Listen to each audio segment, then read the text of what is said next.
Hello, everyone.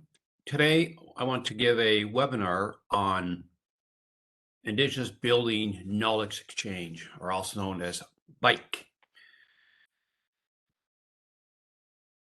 The objective of this presentation, we talked a little bit about the Indigenous Building Knowledge Exchange as part of the authority having jurisdiction and how we're encouraging communities to develop their own building codes and bylaws, etc., and procurement. But I want to focus specifically on the Indigenous Building Knowledge Exchange and talk about the activities, more importantly, and how to access this free service. So what is the Indigenous Building Knowledge Exchange? Well, we know that many First Nations who have the authority having jurisdiction really don't have the capacity or knowledge to carry out their authorities. And those that are responsible for procurement, to hire contractors, to do renovations, don't understand the process to hire contractors. Those persons responsible to hire don't have the expertise in terms of building requirements. And communities are unaware, how to review tenders. So for example, how many really understand what a change in scope or change order means, and how does that impact the budget? So many communities who may not be members of the tribal councils are basically left on their own to manage this. So what we realized is that over the years, there's barriers in terms of accessibility to contractors, to information. I want to present this interesting matrix that we talked a little bit about under the authority having jurisdiction. This is a very interesting matrix that we developed after years of being involved in housing. So the question is, why weren't homes being sustained? Why are our homes not being built properly? What are the issues? So after contemplating for a long time, we came up with this chart. And on the x-axis is the management of construction projects.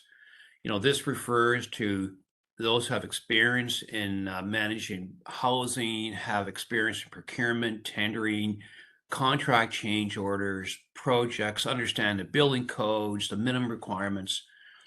And on the y-axis is the knowledge capacity of construction. So this refers to people who understand procurement.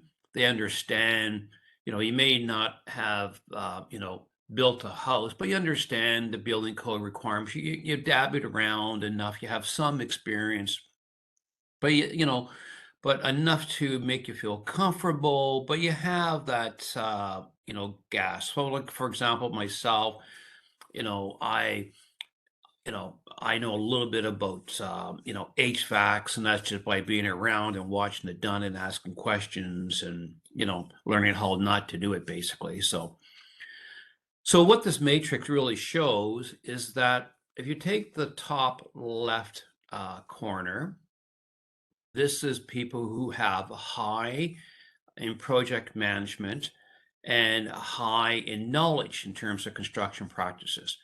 So we figured about, if you take the 650 communities, we figure that takes in about 10%. And across are the 15%, so high in management practices and knowledge of construction. I would group this 15 as the really core individuals working for tribal councils who are engineers, construction background, been around for years, have built homes, and now work for the tribal councils. Just underneath that, the 5%, again, this is, they have knowledge of construction practice, but they've managed a few. So these were people who, been basically are retired and sort of do this on a very part-time basis. The square I want to focus our attention on is the 70%. So we generally believe that around 70% of individuals who are responsible for housing construction projects, that is, generally it's the housing managers, right, that do this, have low experience in the management of construction projects, and have low knowledge in construction practices. So what is this chart telling us? Well, this chart is telling us why we have poor housing construction practices, because the people who are actually responsible for managing the contracts, for tendering and building, don't have any of the core experience that is required.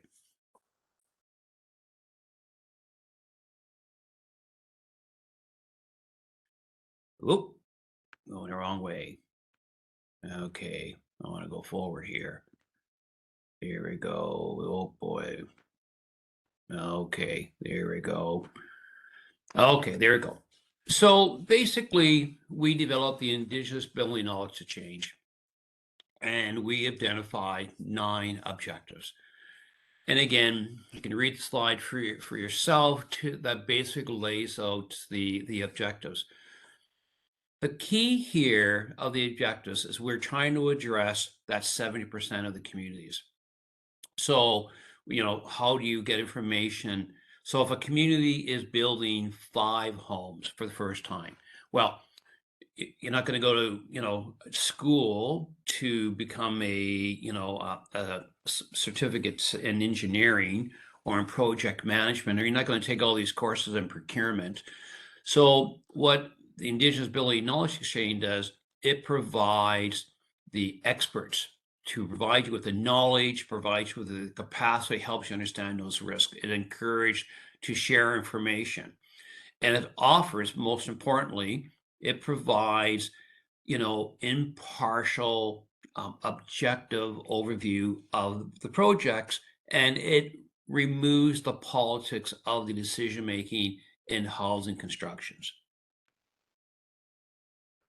So we set up as a pilot project, but now we want to expand that to include, any communities on a first come, first served basis.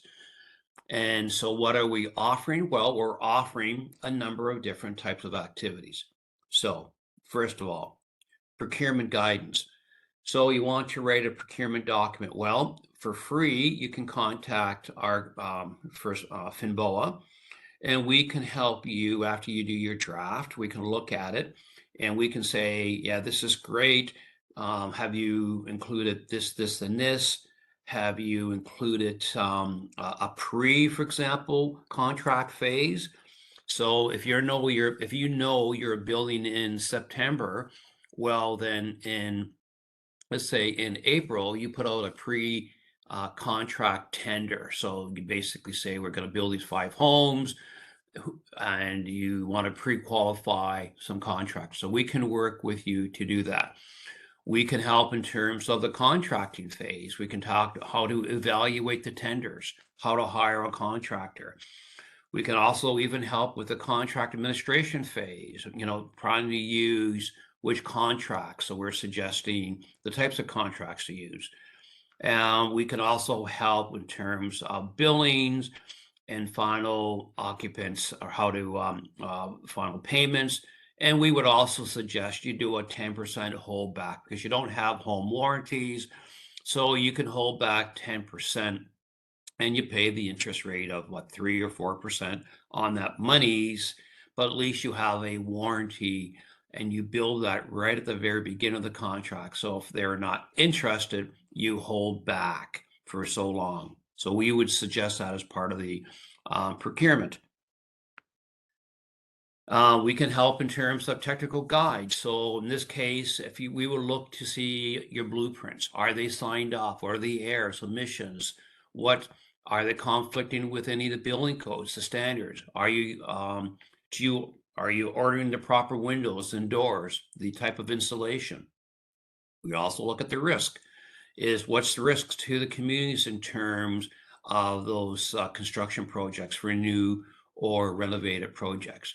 Again, the course that I'm teaching in First Nation Housing Professional for the association, we also talk a little about risk.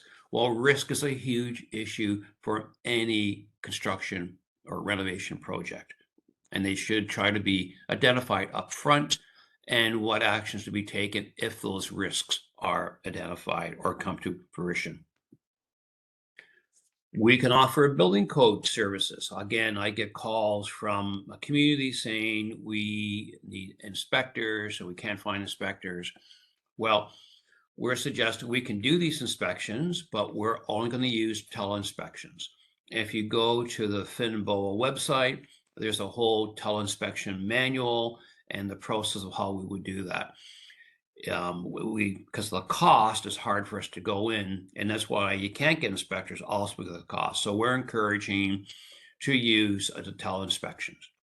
They work, and we know through COVID, many municipalities have gone to video inspection. So what we identified a few years ago is basically, we thought back then it was cutting edge, and we still believe it's the future.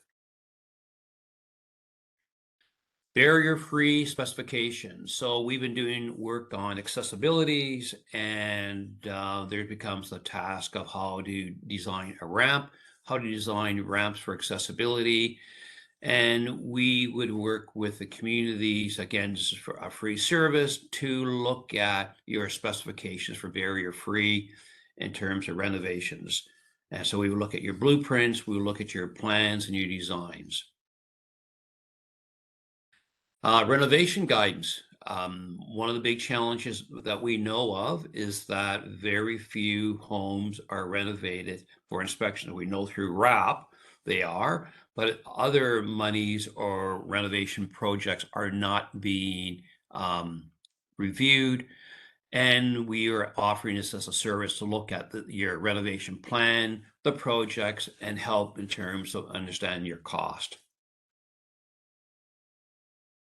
This is a very important one, HOT 2000 energy review. So if you're building a number of homes, we will pay for a consultant and a Gord Cook group who's given a number of presentations, and they will do a review of those homes to determine if you need what type of insulation you use and what you should be doing for those specific models to save energies. Again, this is a very, very important activity, and we can pay for those costs and to identify your energy savings and costs. So if you're building 5 homes, you don't need to do it for 5 homes. You can do it for 1 home, and you can apply the same to those other homes that are being built.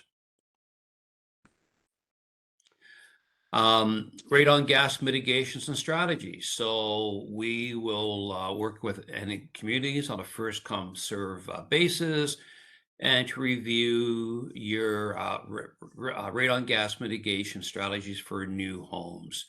Again, for those communities that are exercising their authority having jurisdiction, this is important, extremely important to focus. Again, we developed a logo to specifically address radon gas. And for that matter, we have a brochure that we will be releasing in October, end of October, called Build Radon Resistant Homes in Indigenous Communities.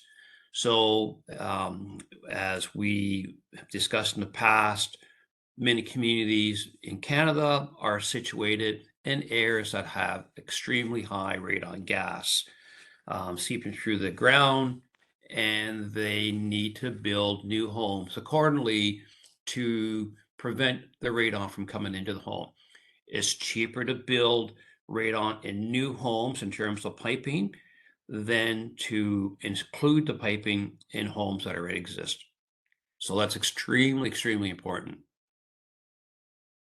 To participate, again, we mentioned a pilot, but at this stage, it's a first come, first served basis, and it's open to other communities. And if you're interested, you would have to reach us, but we will have some paperwork, of course. So we want to know, we have a formal agreement because we want to make sure that you are the authority having jurisdiction. And we want to make sure we identify the issues, and there will be some conditions and limitations that may apply in terms of the services that we can or cannot provide. So to do that, send any of your submissions or questions to info@FNNBOA. You can call this number and leave a message. But in your email, in the subject line, put Indigenous Building Knowledge Exchange so that we can, because we get a lot of the emails, that we can make sure we pull that out. Thank you, everyone. And we look forward to hopefully sharing Indigenous Building Knowledge Exchange with you and your communities.